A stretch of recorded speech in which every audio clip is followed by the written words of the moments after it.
how's things going? So it is Friday. This is live at 11. Sean, what's happening today?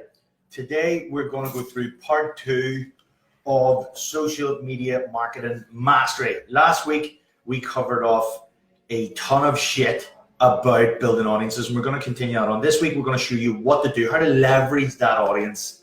So like the secrets to leveraging your audience, which is going to turn complete strangers into raving fans and basically hot prospects who are going to want to take the next step with you and eventually buy your shit. That's what we're doing today, man. So we take a little recap just in case anybody missed it last week. Absolutely.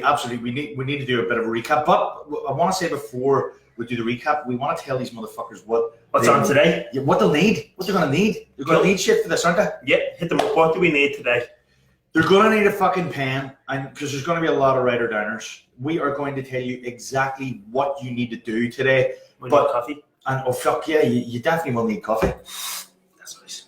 And that is a nice coffee. I made that one. Yeah, he did. You're going to need some coffee. You're going to need a pen. There's going to be a lot of stuff. You're going to use your noodle today. We're going to give you some direction, but you're going to actually need to take part. We want this to be interactive as well. There's a chat box feature. Tell them how to work that shit, Jay. Yeah. So guys, listen. If you have any questions, hit us up. Just put a now message in the comment section. We'll either answer here live or one of us will type in and answer you. But listen, while this is going, just let us know that you can hear us, because there about 2 weeks ago we had a bit of trouble. So give us a thumbs up if you can hear us, or just put a comment in the box. Don't be like a fucking peeping Tom and just looking in the window and not fucking saying anything. Fucking boom, lurkers. people are coming on there. Lurkers. So that's kind of what we need today. Yeah? Mm-hmm. That's what we Will need. we just recap quickly what happened up last week? Yes. So last week we started off, we were telling you guys, and I'm going to give a note so to just keep myself fucking right here. Yeah, what we were talking about was one of the first technical steps that most people miss out when they're trying to build out a campaign. And if you missed the first step that we covered last week, if you missed that out, your adverts are going to be way less effective. I mean, you're really trying to pitch to the wrong people. You're going to be frustrated. If you didn't catch last week, you need to go and have a look at that shit, because we covered all of that stuff off, Jay. Yeah, so listen, I suppose we spoke about traffic temperature, and an easy way to kind of think about this is, it's like, you know, if you met somebody, how would you go through the process of moving along in a conversation, right? You know, the first thing you probably do is make eye contact with somebody. The second thing you might do if you're meeting someone for the first time is put your hand out and shake their hand.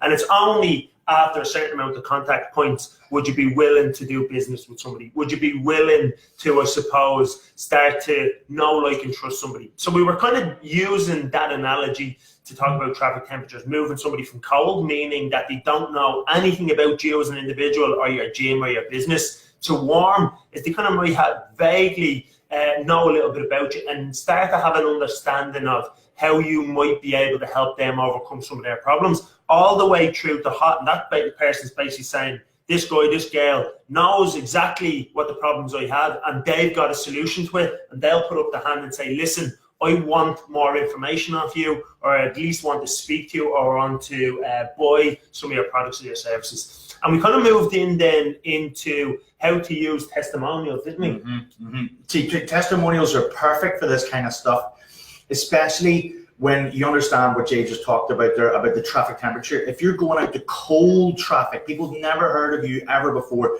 the worst possible thing you can do is pitch. And it's quite hard for people to believe what you're saying about your product, your service, offering, or experience, especially if it's coming directly from you. So the way to achieve that much better is to use social proof or testimonies, because if somebody else says that your product's really good, especially if that other person can kind of reflect the target market that you're going after, i.e. if you had a video or a statement or an email from one of your clients saying, I was really afraid of going to the gym, but, you know, David Knowles made me feel comfortable and fucking made all the things that I thought were complex really easy to understand, and I fucking love it here now. And I mean, if you're thinking about joining the gym, you should go to David Knowles. That is going to be way more powerful than anything you could possibly say about your product. When it comes from somebody who represents the target audience that you're trying to attract, it's much more believable. It builds more trust faster than anything you can do yourself. So that way of using testimonials is cracking for what we call breaking the ice of the cold traffic temperature people and warming them up to the point where they're willing to take the next step. Yeah, and really what we were saying there is in the process of doing that, you build know, like, and trust with the people. But another way of doing that, so, you know, some people might say, you know, I'm only starting out, or I haven't got testimonials yet. So the next thing to kind of think about, and another, I suppose, tool that we give people is if you could think of the objections that somebody would have to training with you, to join your gym, to really working with you. So it's going to be real simple things like, you know, that won't work for me. I'm going to be the most unfit person. I'm going to be the fattest person. I don't really like going to the gym. And we listed out a whole series of these. So you can check out the video if you just scroll down from last week. But basically then what we said is, if you were to take one objection, I don't like going to the gym, and then overcome that objection, and we gave the guys a little script. So it's kind of the script that we were kind of using was, if we're on a video, so similar to how we started this video, tell the people what you're going to tell them, then tell them, and then recap in kind of bullet point form what you've just told them. So I suppose what you're trying to do is get people interested. Oh, fuck, he's going to talk about how to overcome, boom, boom, boom, boom, boom. Then you might spend, you know, 30 seconds, a minute overcoming it, and then just recap, and then have some sort of call to action, whether it's comment, like what we've asked people to do here, or give us a thumbs up. But you don't really like doing what we ask, so you haven't commented. but I think you get the idea. And a part of the video then, a part of what we were trying to do with the video was we touched on the 3 10s. Do you want to hit up that, Sean? Yeah, so the 3 10s is like when you've got to the point, and this was something that was taught to me by Jordan Belfort, the Wolf of Wall Street, everybody will know him by. But I've never heard anybody else speak about this, and it was the first time we actually shared it. And what the concept is you never ever pitch to someone until you've achieved 10 on a scale of 1 to 10 in these 3 areas. They know, like, and trust you on a scale of 1 to 10, like as close to 10 as you can possibly get. Your product on a scale of 1 to 10, like as close to 10 as you can possibly get. And the vision or the aim of the company, or you, what you're trying to achieve, your culture, your vision for the future, your objective, that they trust that 10 and know what it is on a scale of 1 to 10, 10 is as close as you can get. And really what he's saying is, by putting out these objection busters, by using videos like testimonials and social proof to build know, like, and trust, you begin to get enough exposure that people get on those 3 scales as close to a 10 as close as you can get to a 10. And it's at that point that you should be asking for the sale, and never before it have you got the right to ask for a sale. And if you've understood, you've listened to everything we said here, you can see why most people's campaigns fail, because they don't spend any time getting people to this point where they're ready to be pitched to. They're pitching to cold traffic, people who've never heard of them before, people who they've not spent the time building the trust of the product, the service, the offering, and the experience, building the trust using social proof, overcoming the objections that haven't given them any value or solutions or problems. They're just straight up fucking pitching, which always comes across pushy. Yeah, which is why most salesmen come across pushy. If you've ever come across a pushy salesperson, it's because he hasn't spent enough time building trust, offering solutions to your problems, and maybe because he hasn't done that, you just don't fucking like him. And then the next thing he's asking for your money, you're like, no, what, fuck you.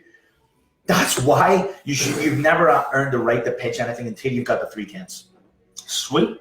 So I think what we wanted to then, so that was kind of recapping last week, and what we wanted to then talk about this week was, you know, another tool that we can use to move people along, let's say from cold to warm to hot, okay? So what we wanted to talk about today was lead magnets, and then next week we'll kind of show you what to do with the lead magnet. Once you've got the idea in your head, what to do with it, and then how to start collecting emails, and then on the last week we can show you how to put that lead magnet in front of people. So that would be the kind of the next 2 weeks coming up. Yeah, because look, see what we've said, it's all true, but like just because you put out some traffic stuff that's going to warm the audience, just because they've seen some testimonials, the next logical step is not just go, all right, I'm not going to take my fucking wallet out of my pocket, I'm going to get my fucking card out here and I'm going to start reading the number 4319. You know, no. What was those last numbers? 3613. So the thing is, this is another thing. People get, oh, fuck, right, I've got that. It's only step 1. There's a few steps here and we need to go through them, and you can't skip. You can't skip from 1 to 6. All right? So yes, you put out some testimonials and you are building know, like, and trust. Yes, you've built some objections, but they're not ready to just take their wallet out of their pocket and read you the card details. There's a couple of other steps in building this relationship, and the next logical one would be here, where you're asking them for a small bit of information in return for something, right? Yeah, in return for some value. And this is, I suppose, so let's just try and define, like, what is a lead magnet? Well, a lead magnet is something, anything that the audience can consume in any method. Like, there's many different methods. For instance, there's lead magnets that you can read, like blogs can be a form of lead magnet. You can get like downloadable lead magnets, ebooks, fucking video tutorials, infographics. Yeah, so basically like a lead magnet is anything that is going to give the people a solution, or at least it's the start of a solution to a problem that they have. Okay, and ultimately, in order for the lead magnet to work, it's got to be consumable. All right, so the person actually has to consume it, and then the investment that that person is going to give over to us is either going to be money, because some lead magnets could be like, you know, hey, download blah blah blah for €7, or download my book, or you know, some sort of low. But ultimately, most lead magnets are going to be a time investment. So if somebody downloads something but they don't actually consume any of it, it was kind of a bit of a waste of time. They've got to consume it. It's got to be easy to consume, and then they've got to want to move forward. Easy to say. Yeah, take the next step. And what we were kind of saying there is that, you know, lead magnets can probably fall into 3 categories really, and then within each of those 3 categories, it can break out. So one is one that we read, isn't it? Yeah. You know, and that, what would we be in there, like? Blogs are a cracking form of easily to consume lead magnet. And look, if you want to be really technical, you would call it a read magnet, because it's something you fucking just read there and then on the page. It could be some sort of PDF, and even a nano PDF. And a nano PDF is literally just one sheet, which is super easy to consume and can be very actionable for people. Yeah. It could be an ebook. Again, for a lot of people, ebooks are kind of died off a little bit, but they're kind of some of them. A list of things to do. Fucking lists. Yeah, big time. Because they're easy to consume, and they're normally like very quick hacks. Yeah. There's another way of calling it. It's like the 10 simple hacks to, and then really what you're describing is like how they get from where they are now, which is a place of frustration and pain or annoyance, to where they want to be, which is where they have solved whatever problem it is. So it's like how to go from 10 hacks to get from here to here, which is where the audience wants to be. So then the other one then is kind of like a visual. So it's going to be some sort of video content. So whether you put some videos on YouTube, or whether you have some videos on some other platform, whether you send people videos via Messenger, the delivery mechanism doesn't really matter. What matters is it's a video. Somebody's actually going to sit down and watch you speak or watch you do something, and you're going to give them value for that. And then the last one, and this is something that we probably don't use in this day and age much, but it's going to be audible. So it's going to be some sort of recording. Well, I'll tell you what, podcast, exactly. I was just about to say that. A podcast or a mini podcast, because if I say to someone a podcast, like, oh, I can't do that, blah, blah, blah. But it could be some sort of mini podcast where you're recording one piece of information that people can consume. It could be short, it could be 60 seconds, or it could be longer. So they're the kind of mechanisms that we can use. But before the people even get into this, what's some of the things that these guys are saying to themselves? Oh, I can't do this because... Yeah, like when we're describing all these things that you could possibly do, just like when, and I always find this like mind-blowing, the things that we're coming up against, the obstacles we're coming up against, it's actually not pretty, like it's exactly the same as the obstacles that your people are going to have when they come up with like going to the gym. And really what you need to do is just solve these things. So you guys are going to be thinking right now, well, I don't know how to make a fucking nano PDF. I don't know how to write an ebook. I don't know how to make, you know, what do you mean a list? How does that happen? So that's the first one. I'm not technical and I don't know how to do this shit. Yeah. Which it's fucking bollocks, because look, if you know that your person's biggest frustration, whatever it may be, we come up with a cracker in a class, or yesterday, I'll give you this one here for free. Because the dude in the PT course at the minute, he wants to get into golf pros, like training golf pros. He's a golfer himself. I mean, he's into that. I know fucking nothing about golf. So his question was, well, how do I get in front of my target audience? You know, I haven't got a massive budget, you know, and again, he's coming up with all these obstacles. I'm not technical, la, la, la. So the simplest question I asked was, well, what does every golfer want? What's their struggle? And his thing was, well, they want to fucking drive. Like, golfers love having a good long drive. That's the thing, isn't it? Like, they want to drive further. And I said, well, what about if you did the 3 simple or 5 simple or 10 simple, whatever fucking number sounds like easy and undaunting. Maybe go with 3. The 3 simple exercises that will improve your golf swing that no pro wants you to know that you can do in 5 minutes or less. Is that not a grabbing headline? Just from that comes from me saying, like, what do golf pros want? They want a longer golf swing. Okay, so how to improve your golf swing? The 3 simple exercises no golf pro wants you to know that will improve your swing in 15 minutes or less a day. And if you think about it, right, again, we're not golfers, but if you think about the elements that are going to make up a better golf swing, if we take skill out of the equation, okay, because us as personal trainers or strength and conditioning coaches, we're not going to be talking about skill. So then we look at the actual mechanical components that we can affect. So the first one you're going to affect is going to be range of motion.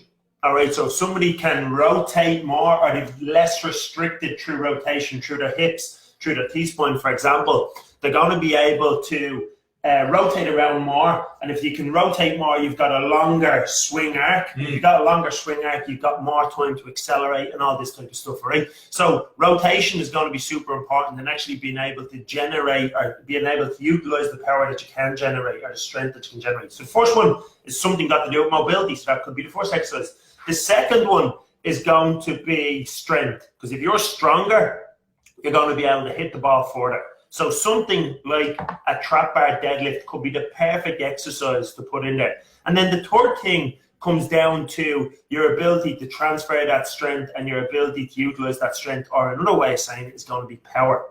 So something like a rotational med ball throw against the wall could be quite translational. So there's 3 areas that you can have a huge impact on, and there's 3 exercises you could put within each of those areas.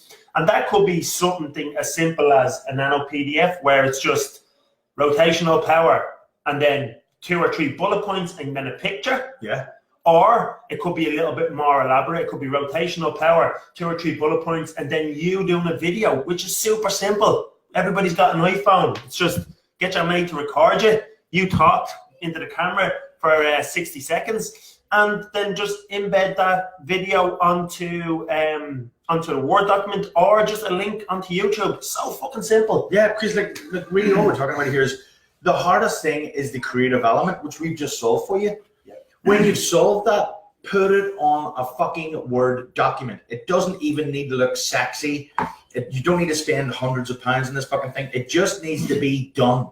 You put it on a Word document. If you're like, I don't know how to make it look pretty, use one of the themes that are already in Word. There's themes for this shit. You build it there, you save it as PDF. That is it done. That's your lead magnet. It's that fucking simple. Everybody here can use a Word document.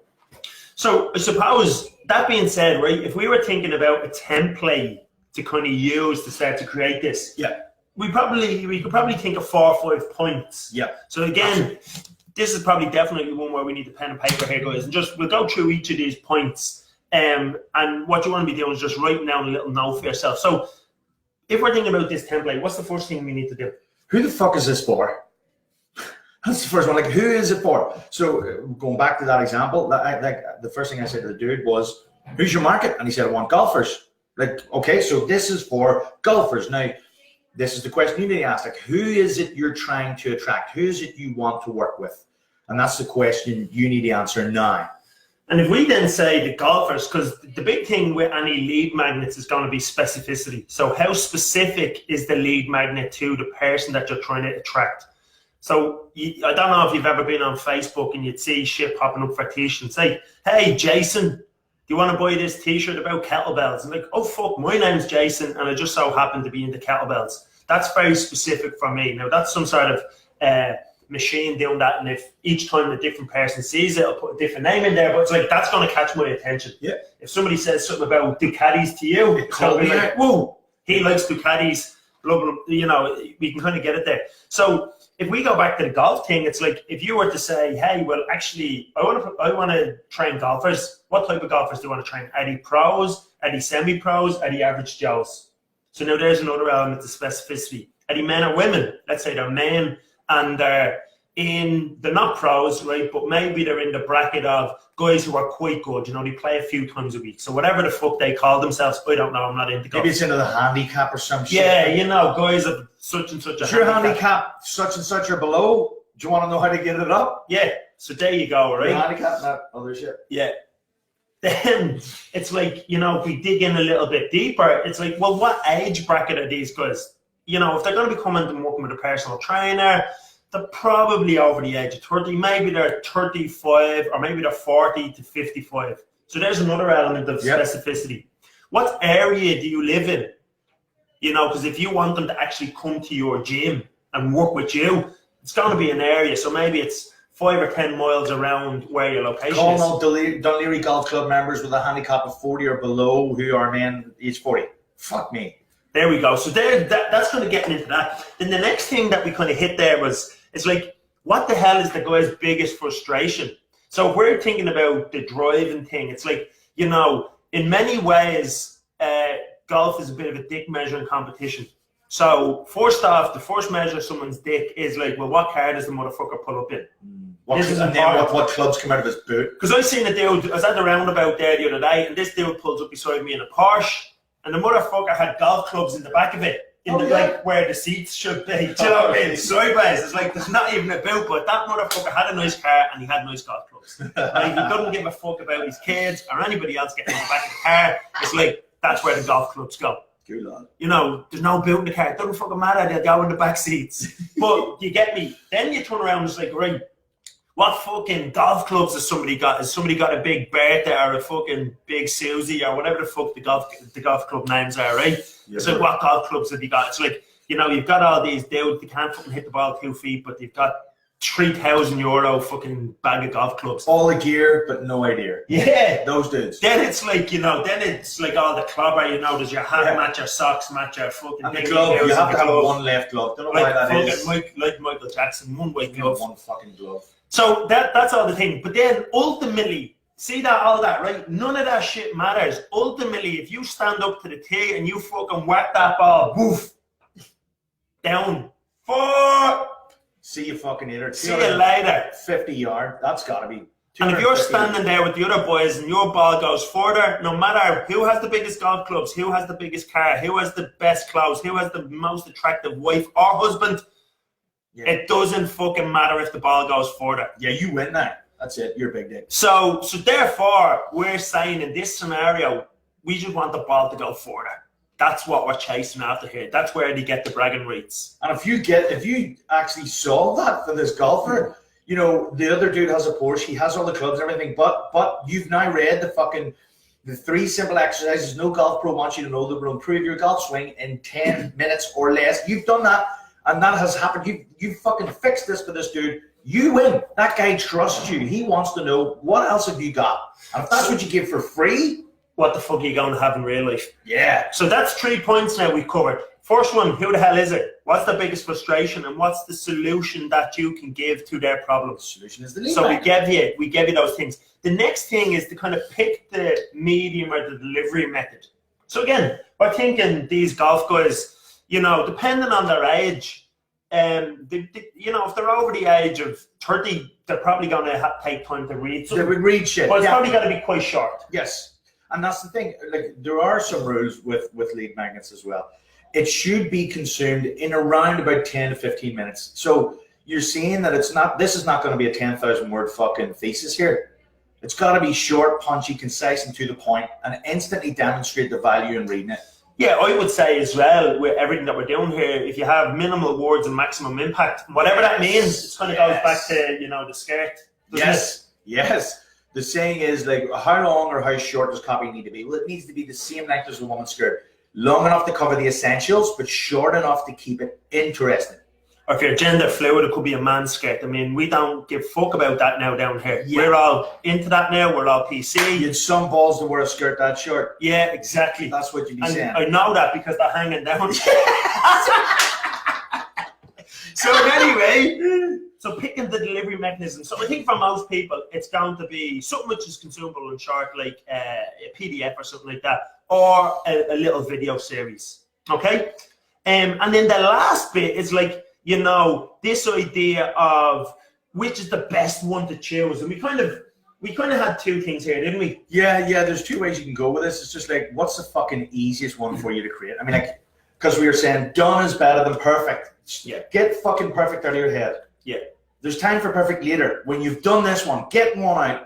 So what's the fucking easiest one you could do right now? Probably the one we just give you an example for. Now we're going to give you a shitload of examples at the end of this. Yeah. So chill, but that's the first one. So the thing to think about is, listen, whatever's easiest for you to do that. The next thing you could think about, if you wanted to be a bit edgy, it's like whatever everybody else is doing, do the opposite. Tell me that one's shit. To make yourself stand out a little bit in the crowd.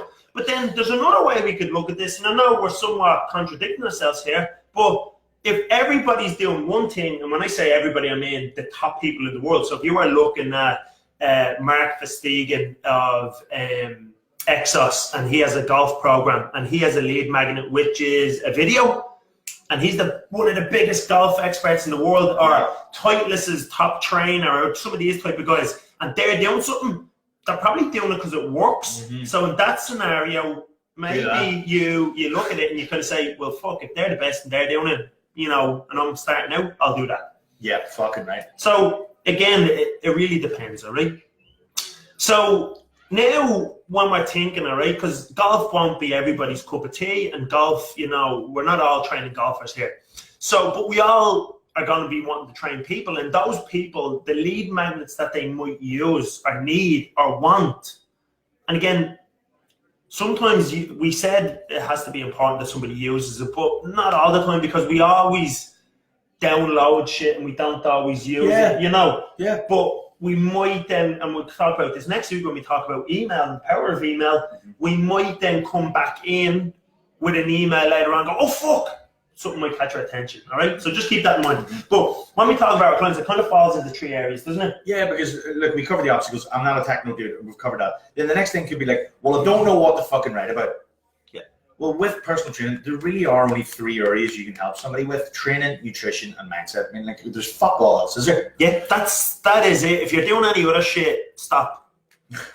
You know, yeah, because you're making it up. Yeah, you're making shit up. Yeah, you're fucking a cowboy. You're winging it. Or a cowgirl. Let's go with, like, first one, nutrition. That's always a big one. I mean, if you're going to do a lead magnet nutrition, and you can say this, oh, they're done to death, but cookbooks, you could say they're done to death, nobody reads them, but I tell you what, people continue to fucking download them. Yeah. And like you're saying, you want your lead magnet, of course you would love your lead magnet to be consumed, but really, as long as they're downloading it and giving you the email address or giving you some sort of information in order to get this, then they're on your list.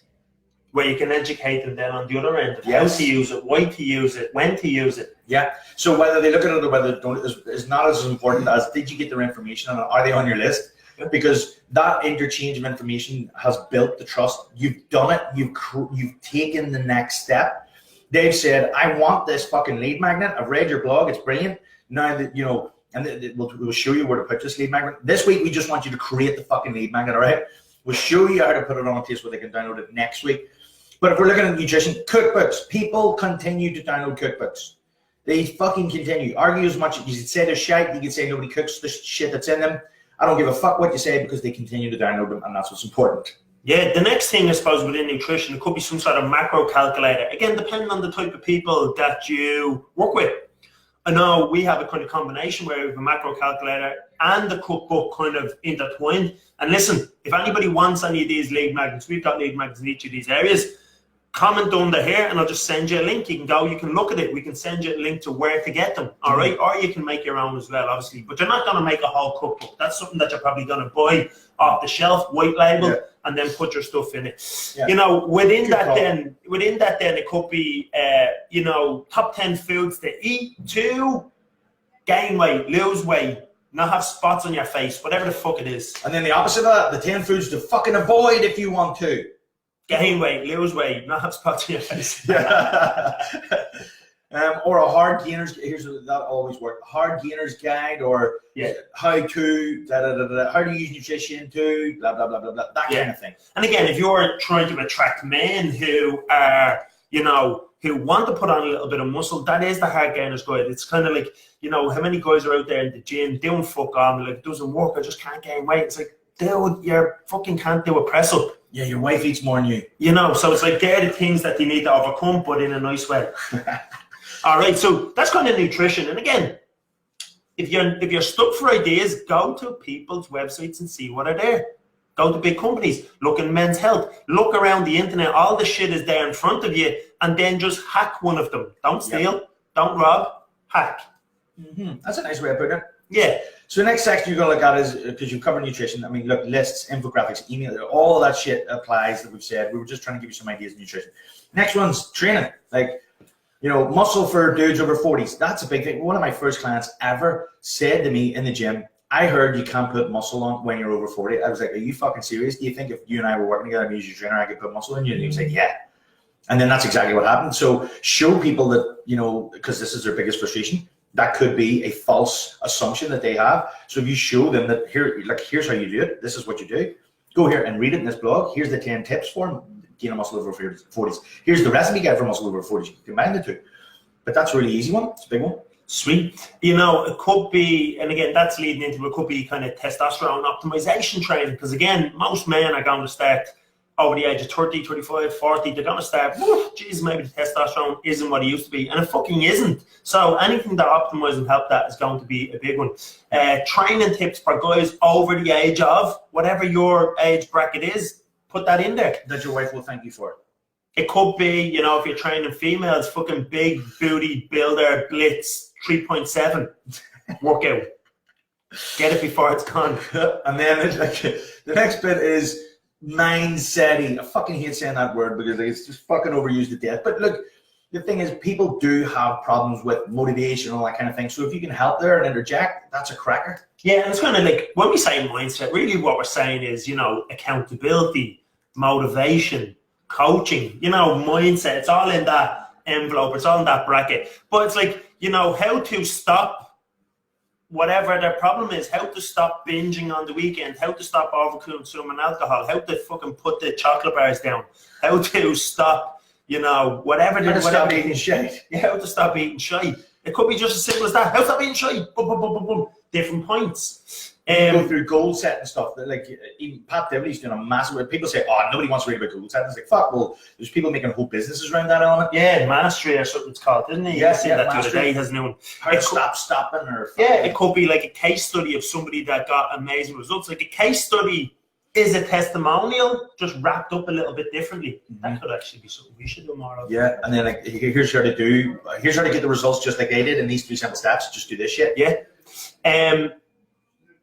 And it could be like 3 tips to stop yourself falling off the bandwagon, 3 tips to get yourself restarted again after a binge, that type of thing. 3 tips for motivation. That works great with seasons as well. Yeah. 3 tips to fucking go to summer barbecues and not let the wheels come off. 3 tips to surviving Christmas. No, that comes up a lot. You know, if you were training people with children, like 3 tips to survive a child's birthday party. Because at a certain age, you'll probably see this now, at a certain age, there's like, of your life, your kids are young, there's fucking birthday parties every week, isn't there? Fucking weekend. And it's like, they're fucking like an onslaught. You're birthday. And if you've got a few kids, there's even more. So it's like, if you're standing there as a parent and you're meant to be on a diet and there's fucking Rice Krispie fucking cakes flying around the place. Pizzas. There's fucking pizza everywhere, bastards, isn't it? And you're just like, so you could give yourself little tales of tactics there.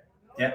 That's a cracker because a lot of dudes that you're going to be training are going to be parents. Yeah, and again, this is feeding and resonating right into what their actual frustrations would be. Yeah. Like if somebody sees that there is value in that, and the tips could be super simple. And again, it's not your job, and I suppose this is the most important point, and maybe we're going to finish on this, but it's not your job with the lead magnet to try and sell them into doing the thing. You're just giving them the information. And then in 99% of the scenarios, it's like, listen, this is what to do. But if you want to know how to do it, go here. And that's where the offer comes in. That's where your help, your services, your guidance come in. And I think that's what we're going to speak about next week. Exactly. Yeah. So really, this is the homework now. You've got the answer to 5 questions. Who is this shit for? What is their biggest frustration? How can you solve it? Pick the best medium. And then actually do the fucking work. So if, especially, who was texting me last night? Luke had finished his homework and everything from last week. So Luke, what is your idea if you're on there, or anyone who's listening to me here who's following us? Have you got an idea for a lead magnet now? So stick your ideas in now, and we'll see if we can help you or tweak anything if it needs tweak. So just stick them into the comment box to see who's in there. David Burke, Robin Hunt is there. What's up, Robin? There's Michael J. Lennon. What about you? Nicholas, Barry, Fergal, Mark, Dara, Lee, Leon, Luke. Oh, Luke is on. What's happening, Luke? Good man, I'm doing the homework from last week. Odilla, Gilson, Ross, Tony, Scott, David, Paul. There's about 30 or 40 fucking names there. So look, go. Stick in. What's your idea for your lead magnet? What is the fucking lead magnet you're going to build? Because next week, we're going to show you how you can put that on a place that you can drive the traffic that you built in week 1 to this lead magnet that you've now built and get them to actually download it from that place, thereby actually building your list and get the email address from them. And then we're going to show you how to use email to convert them into your continuity product, because that's where you're actually going to make the sale happen. And here's what's going to happen next. I mean, we're going to do this for, I think we've another 2 weeks left, haven't we? Yeah. There's going to be 4 parts to this. We're halfway through now. We're nearly at the part where we're going to show you how to fucking drive this with Facebook advertising and everything. But this donkey work, the back end work needs done first before we show you the Facebook stuff. And then for everyone who's been on one of these, we're going to open it up to you guys for the 27th of April. We're going to do this live. So we're going to have Ascension Live, the first one of this year, where we're going to take you through traffic mastery, funnel mastery, and sales. So really, this stuff is going to get people to the front door of your business. Then we're going to show you how to close them to cash using the exact sales scripts we use here with Impact Strength and Performance, Elite Fitness Performance Academy, the places in Galway and Belfast. We're going to show you, walk you through exactly how to say it, what way to say it, how to overcome the objections, so that you increase the traffic to your website or your funnels. You increase conversions, the leads, and you actually know how to close them to cash. And that's going to be the 27th of April. Listen, if you want the details in that, what do they need to do, Jay? Basically, listen, if you want some details on that, put your name in here, and then we will forward them on to you. It's that simple. Put your name in, give us a thumbs up, let us know that you're interested in that event, and we will pass on the details. And then obviously, as the next 2 weeks of training go on, we'll reiterate it, we'll come on with a few more details. Any questions, hit us up. The room's limited to 50. And I know a lot of people do these scarcity and urgency fucking things to try and build a stampede. Listen, the room holds 50 fucking people. That's the way it is. And the way that we run these events, the kind of shit that we want to do, and believe me, if you've never been to one of our events, you'll have never been to something like it in your life. A lot of shit goes on, and a lot of shit's going to go down. So we can only hold 50. So that really will be first come, first served. If you want details, comment in the box below, and we'll send them all to you now. That's all we got for today. We're done. Has anybody commented in here with their fucking lead magnets? The screen has shit itself. Nobody has. Screen's frozen. The screen's frozen. I can't even fucking see. Look, if you're commenting, we'll have a look later on. We're about to go into a staff meeting and shit now, but we'll have a look later on. We'll give anybody any help that they need. That's it. That is the job, yeah. So, dudes, have a fucking great weekend. We'll see you next week for part 3, where we're going to show you how to automate this. Lead magnet of the day, 7 days of quick, healthy dinners for busy parents. Yeah, even the kids will like. Nice. Because that's a big worry. It's like, I'm going to make this food and the kids aren't going to fucking like it, especially for mums. Yeah. So what I would do, see, Dara, that's really, really good, the sales copy you've come up with there. But for cautious people, as soon as they read something like that, like lead magnets, 7 days of quick, healthy dinners for busy parents, they'll go, yeah, an initial objection will come up in their head. So what I do is I like to think about what would the initial objection for a busy parent be? The kids aren't going to like it. And then overcome that in the copy, in brackets, that even the kids will love. So put that at the end, 7 days of quick, healthy dinners for busy parents, brackets, that even the kids will love. So then those cautious people that have those initial objections, straight away, you overcome it, and they're like, oh, now there's nowhere to go. The only fucking logical thing to do is to go, oh, well then fucking I'm going to have to get that. Yeah. But that's really good, Dara. Well done. If you're going to go ahead and build this, post it into the fucking group and we'll critique it, mate. Cool, guys. Like that. All right. Peace out. Enjoy your weekend. Leave it about.